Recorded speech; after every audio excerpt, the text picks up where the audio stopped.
there are no African drums beating in my chest. The American guitar is playing in my heart. I am as black as the ace of spades. You turn these lights out, you will not see me. But 100% American. And I love my country.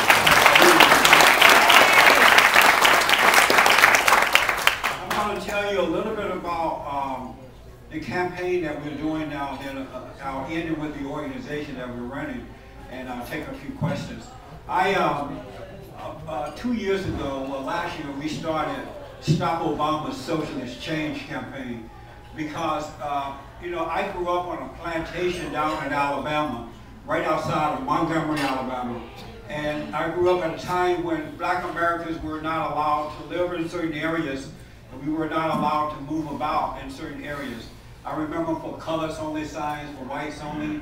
I went to a movie theater once at the age of about 15 or so, and black Americans had to sit in the balcony.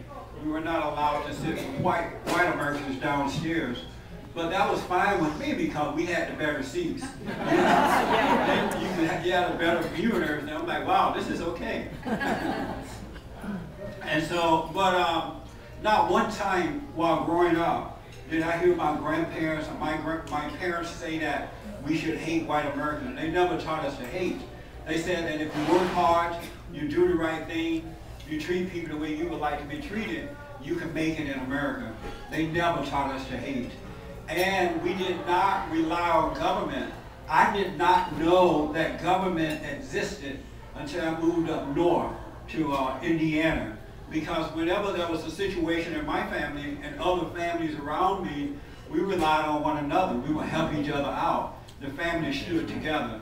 We worked and took care of ourselves. There was a higher standard of morality there. But 50 years ago or so, during the civil rights movement, the government came in and said, under Lyndon B. Johnson, and said to black Americans, we're going to take care of you. You know, you can't make it because of racism, life is hard, and for some reason, black Americans said yes to that, not all, but most. And then the government said that you can't have a father in the home. If you accept the government programs, you cannot have a father in the home. And they said yes to that as well. And I have to tell you, the worst thing that can happen to a family is to lose the father. Yeah. Because whether we like it or not, accept it or not, admit it or not, the man represents God in the home. He is the spiritual head of his wife and his children. And when you remove that man, you take God out of the home. And they did that. And when they took the man out of the home, the corrupt so-called leadership became the head of the people. The NAACP, Jesse Jackson. You heard of Jesse Jackson, right? Yeah, oh yeah, oh yeah. We for 5 years, my nonprofit held a rally in front of Jesse Jackson's Rainbow Push office in LA. And we held this rally to repudiate Jesse Jackson. And we would do it on Dr. Martin Luther King Jr.'s birthday. Because we wanted to show the contrast between Dr. King's dream and Jesse Jackson's nightmare. Dr. King said that one day black Americans will be judged by the contents of character and not color. But today they're judged by their color because most of them lack character. We have, in America today, you have 70% of black babies born out of wedlock. And when I was growing up, it was less than 10%. And when a black woman got pregnant, it was an embarrassment to the family. She would have to have a shotgun wedding or go in hiding until she had her baby. But now they get pregnant, they have these babies, they have baby showers, the men are nowhere around. It wasn't like that when I was growing up. They never would have allowed that to happen. Dr. King said that one day we will become one nation under God. We are more, as a result of Jesse Jackson's nightmare, we are more divided today as a race than any other time in history. And it should not be that way. Dr. King never intended for it to be that way. So we held a rally for 5 years to repudiate him. We brought in speakers to educate black Americans about what Jesse Jackson is all about. Even today in some churches, they know that Jesse Jackson cheated on his wife. He made a baby with that woman. He took her to the White House under the pretense of counseling Bill Clinton, who had cheated on his wife. Remember that? Yeah. And I believe that they gave each other the high five. Like, right on, brother. I did it too, huh? And yet, Jesse Jackson is a racist. He's a poverty pimp. He's a race hustler. He's of his father, the devil. But yet, he can walk into the average black church today, and rather than repudiating him, he gets a standing ovation.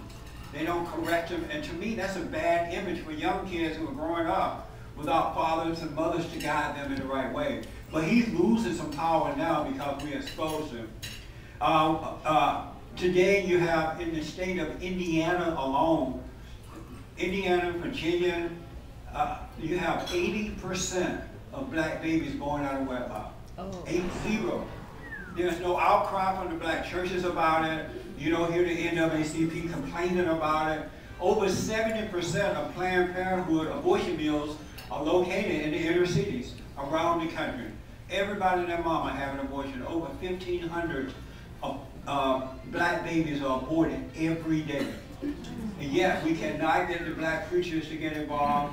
They don't care. And the reason that they don't care about it is because in order to control a person or people, you have to demoralize them in order to control them. You can't control a moral people.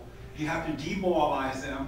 And so as long as most black Americans are immoral or demoralized, the so-called civil rights leaders and the black preachers who are not called by God but by their mama, they can control them. They can have control of them. They can offer them a welfare check. They can offer them affirmative action. They can say, well, you can't make it because of the white man. Today, it's not white Americans, for the most part, who are racist toward blacks. It's blacks who are racist toward white Americans. Mm-hmm. White folks don't know what to do with us. They've given us everything that we asked for, right? We asked for the right to move about and be protected by the law, the Civil Rights Act. They gave us that. We wanted to integrate the schools. They gave us that. We wanted to move into white Americans' communities. They gave us that. We wanted affirmative action. They gave us that. And they're now fighting for reparations. And it is happening, whether you realize it or not. But there is no more to give. So we say to black people, at some point, you got to stop begging and start to take care of yourself. Because white folks don't have anything else to give.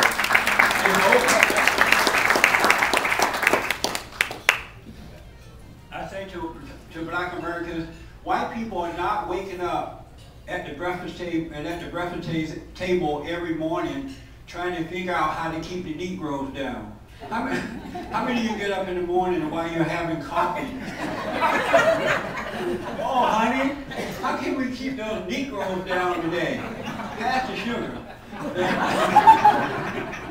They're not doing that. They're concerned about their families, their taxes, what's happening in our country.